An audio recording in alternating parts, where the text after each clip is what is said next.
Ce jeudi sera très riche en publications qui pourraient secouer les marchés d'échange.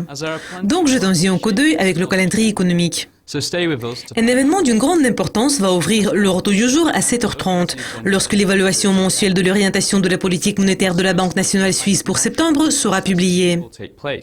Les analystes ne prévoient pas de changement dans la politique monétaire, car la BNS ne procède pas au changement de politique lors des réunions trimestrielles régulières depuis plus de 7 ans.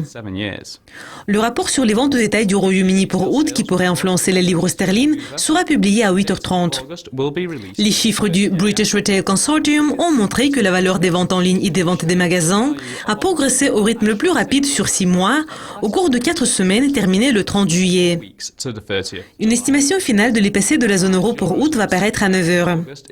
Les analystes prévoient que l'inflation annuelle de la zone euro va s'établir au niveau de 0,2% en août. Le même niveau a été enregistré en juillet.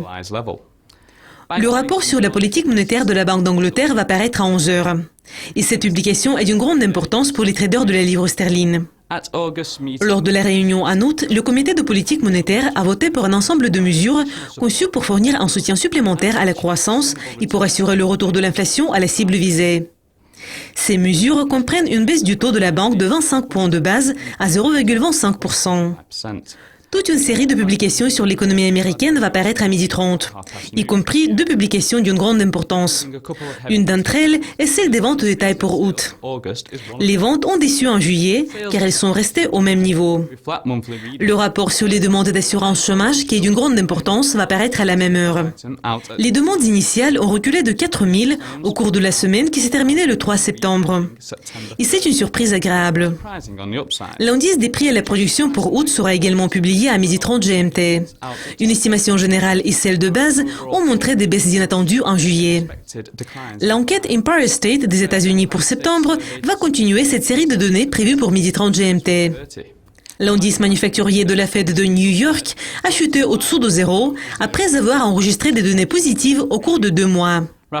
L'enquête de la Fed de Philadelphie pour septembre sera également publiée à 12h30 GMT.